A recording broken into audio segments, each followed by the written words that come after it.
Hello festival goers of the internet, I'm the Festival Finesser, and in today's video, we are yet again going to be talking about one of the biggest, if not the biggest, rhythm functions that happen in North America. Y'all know it as the Rhythm Olympics. It is Northern Invasion 2025, going down February 7th and 8th at Club Soda in Montreal. And in this video, we're talking about the lineup, we're talking about the venue, talking about the production, the crowd, my past experiences, if I'm going this year, and any other info I feel like you guys should know to make sure you can have the best Northern Invasion experience you guys could possibly have when you decide to go. So let's run the intro and get into it all right now.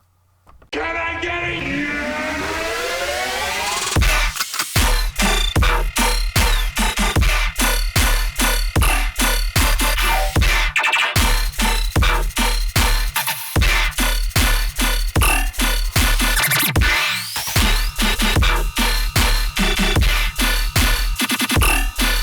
Oh my God! I'm the Festival Finesser.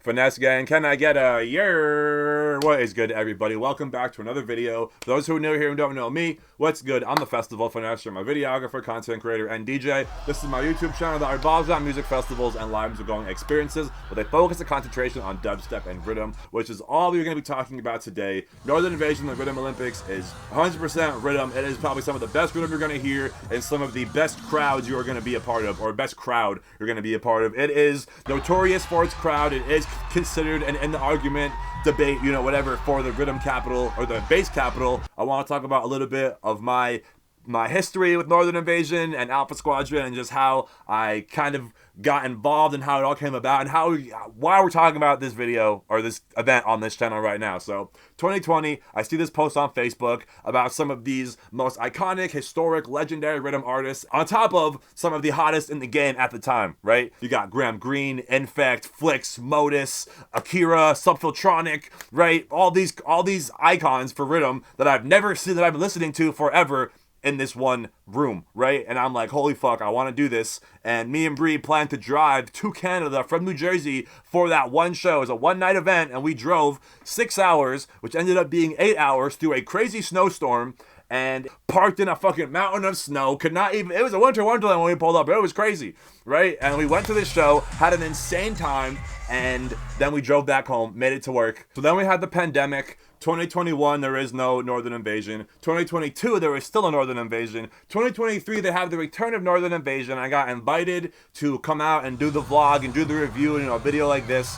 And we had a crazy experience. And again, so crazy. It's a winter wonderland. The second day, the roof collapsed, the pipe bursted, it was flooding. So you're telling me there's no Northern Invasion right now? That's a possibility, yeah.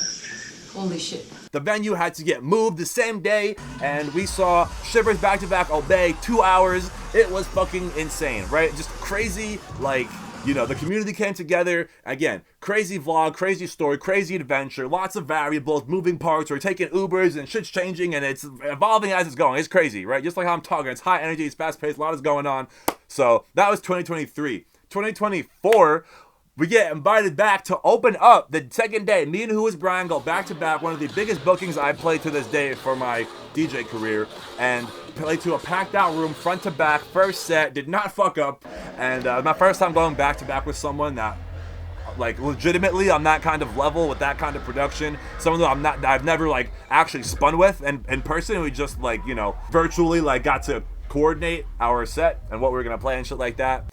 So now fast forward to 2025, this shit sold out in less than a month, I want to say. And granted, it's not that big of a venue, but the fact that it sold out so fast, that just shows how much the hype has really evolved. I knew it sold out last year, but I don't recall it selling out as quick. The pre-party sold out so fast, and if you are planning on going, I would advise getting there at least a day early and staying a day after, because they have some awesome pre-parties leading up to the event, and they have an after party, like, you know, the day after the event. So definitely make it a trip. Do not just go in and out. Definitely, you know, experience Canada. And we got lucky because we went last year, 2024. It was not a winter wonderland. It was regular. It was not cold. So it was comfortable. It was nice to chill outside and be outside and just explore and be a tourist. And there are so many places that you could stay for Northern Invasion. The one year we stayed, it was right around the corner. So we're literally right there. You can see Club Soda right from where we're at. Literally, I could throw a football and hit the venue. Then the following year, 2024, we were literally 7 doors away from the venue. You could count 1, 2, 3, 4, 5, 6, 7, and boom, there is our Airbnb. It was a 4-minute, like not even a 4. I can't even. It was seconds away from the venue. I'm not even kidding you. And it was so convenient because the venue has re-entry. So you can get there, right, and just do your thing, go for the opener, and then you get tired, you're thirsty, you're hungry. You can go back to your crib just a couple steps away with the homies, have a little pregame during the game, right?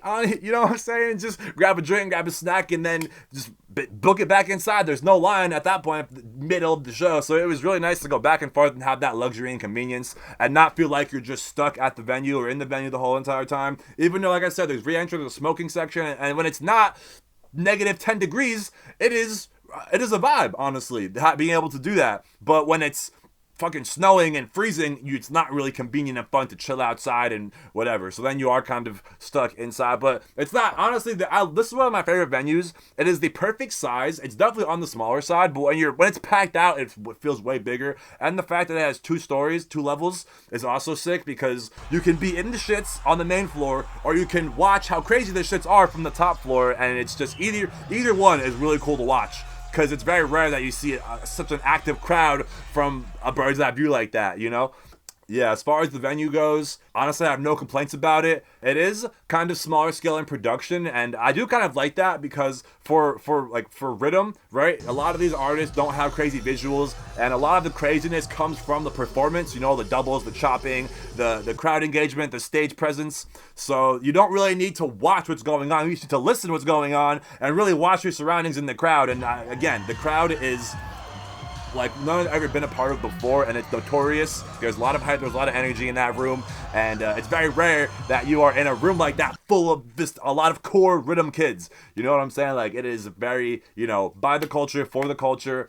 And those Alpha Squadron dudes know how to do it. They do not miss. They always put on a crazy lineup, and it's a nice mix of, you know, OGs and like people that are hot right now, that are relevant, that are buzzing, making waves on SoundCloud. But again, a lot of these artists you're not gonna see on your typical mainstream lineups. These are very underground, and if you are with the shits, you are gonna realize like how amazing these lineups are and have been in the past, and will probably continue to be. So yeah, I think with all that being said, we can now take a look at this lineup and some of these artists and really kind of dissect it. And because this is the Rhythm Olympics, every artist on here is going to be very core and proper rhythm. So rather than just running through the artists and being like, Hurtbox is rhythm, The Resistance is rhythm, AD is rhythm, Akios is rhythm, you know, I want to kind of dissect it more along the lines of, are they an up-and-comer? You know, are they fresh? Are they buzzing right now? Are they up next? Or are they more of like an OG, an icon, a pioneer for the culture? Because there's a very nice balance here. We have a lot of OGs, a lot of young guys, a lot of people who, you know, you don't get to see very often. So that is why I love these lineups, because they're very diverse. You got a lot of artists you've never seen, a lot of artists you want to see, and a lot of artists you're not going to get to see very often, all under one roof on one lineup. So our headliners for this year, 2025, are Hurtbox and The Resistance, both making debuts. Hurtbox having an entire North America debut, and The Resistance making their Canadian debut. So Hurtbox, I'm pretty sure, is Hole's twin brother, if I'm not mistaken. So from the few Hurtbox tracks that I know, it's a lot of like stuttery quarter note kind of stuff, and a lot of like gunfinger kind of rhythm.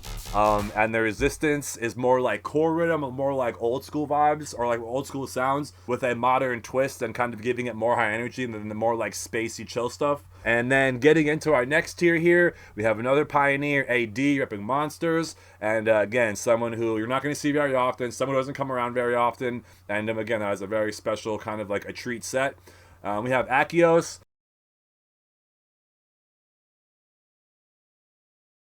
who is kind of in a gray area. Like, he's been around for a while, hasn't really been like prevalent, but I don't want to say he's like one of the young bucks, like up and coming, but he's definitely not as OG as AD. You see what I'm getting at? Kind of like an in-between artist. Definitely a treat, because he has not been around or played very many sets very recently, right? He's been kind of, like I said, under the radar. So to see him on here is like, oh shit, I want to see what Akios is going to throw after not seeing or hearing him for a couple years, it seems like. Next up, we have Akira. Again, seems like kind of like a Northern Invasion staple. He hasn't been there every year, but you know, they try to get him there when they can, because again, a very like exclusive act, does not come around often, does not play live very often, and again, a treat act, definitely a pioneer and an OG for the culture. And, you know, definitely the boss man. Honestly, all these artists on here you're going to want to see, and you're going to want to get there early. This is probably one of the only venues or events that I've ever seen where it gets packed front to back for the first set. Get there early, see everybody. There's really going to be no one that you're not going to want to miss. Like, these are all exclusive acts that you're probably not going to get to see very often. So take advantage of it while you can. Next up, we have Blankface, Papa Choppa, repping Savage Society, pretty much the father of that label. Again, just bringing rhythm, lots of doubles, chops, very active, and again, a nice balance of like, he has all of the new Savage Society records, but also has a lot of old school influences and like plates and like old school shit as well. So it's a nice infusion of like the OG shit with the new shit. Casey Dubs, if you're not familiar, probably one of the most notorious females in the rhythm community that I'm aware of. She's been doing her thing for a very long time, and I don't think I've ever seen her throw down live or be on a lineup, so again, an exclusive act. This next line here, I'm probably the least familiar with of most of a good handful of these artists. Claybrook, I'm not familiar with. That's probably the one I'm least familiar with.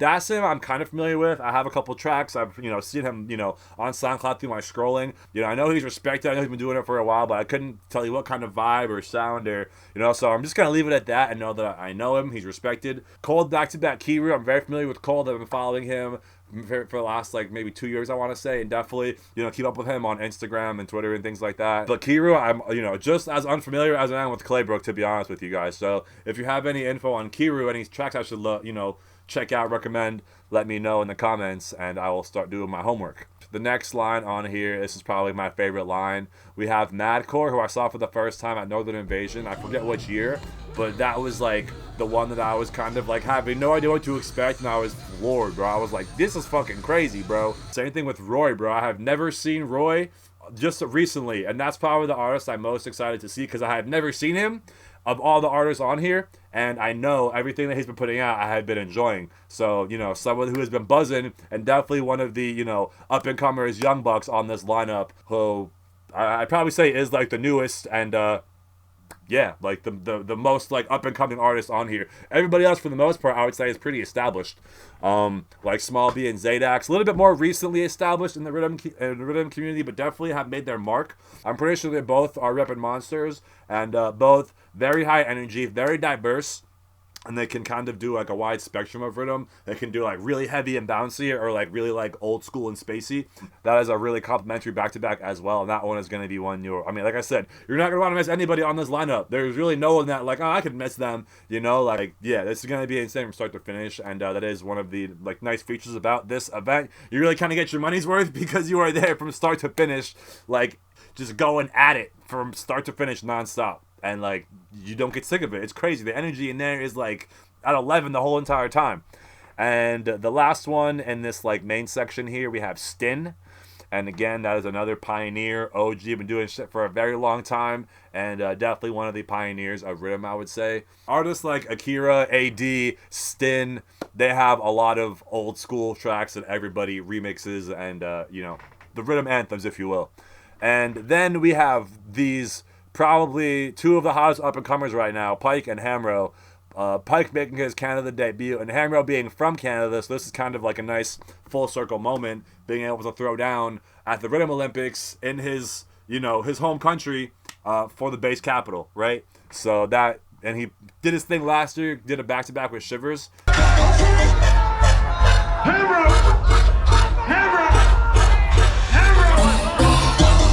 I've always had so much, like, faith. I knew Hamro was up next. He was gonna make it, and it's sick to see him doing it, and like, just it's crazy. And so as far as Pike, I saw Pike. Well, I didn't see Pike. My friend brought my camera to Pike and filmed the set, and I got to see the clips from the set. Very core, and a nice like roller coaster of like kind of high energy and very like, it's like a nice, like I said, kind of like Blankface, a nice mesh of like the modern and the old school put into one. This whole entire lineup is sick, and there's, again, someone like me, he's been doing this shit for 10 years, 10 plus, almost 10, whatever. Never seen Hurtbox, have not seen The Resistance, have not seen AD, have not seen Casey, have not seen Claybrook, have not seen Dassner, have not seen Roy, have not seen Stin, right? Like, all these artists I've never seen, and I'm doing this shit for how long? That's the power of Northern Invasion. That's the power of Alpha Squadron. They can make it happen, and they put on a crazy, unique, exclusive, like one-of-a-kind show. And that's why people come from all over the place, because you're not going to get a lineup like this with artists like this all under one roof anywhere near you, I would probably, you know, put my money on. So, yeah, and that would pretty much wrap up my Northern Invasion 2025 lineup review. As I mentioned, it's all Rhythm, and if you're a Rhythm kid, you are going to want to pop out. If you want more insight into the experience, the adventure, that, you know, you want to see what it's like, definitely check out my vlogs from 2020, 2023, 2024, and hopefully I'll see you guys in 2025. I do not have a ticket. I slacked. Life is just kicking my ass. I just did not have the funds. You know, it was not a financially responsible decision to, it wasn't a lot of money, but it's like, why am I going to dig myself into a deeper hole? Let's get out of the hole and then, you know, spend accordingly and responsibly. And I just didn't have the time to do that. But if you guys see someone selling tickets, or you end up, you know, selling your own, or you know someone selling a ticket, keep me in mind. Me and Bree, we need 2 tickets. Our homies are already plotting the Airbnb and where we're going to stay, and now it's like, fuck. Thank you guys for watching. If there's any artists that I mislabeled, you guys have a better explanation of, or, you know, description, let me know in the comments below. If you have any songs that you check out from any particular artist, let me know in the comments below. If you are going, let me know in the comments where you're coming from. It is going to be crazy, and again, I hope I can make it out. But if not, I will see you guys in 2026, because this is one we cannot continually miss. Right? We'll get one gap year, but this is one. It brings out all the homies. Everybody always wants to come, and it just is so awesome seeing all my friends from all over the place in one place. So again, thank you guys for watching. I'm the Festival Finesser. I love y'all. See you for the next one. Peace.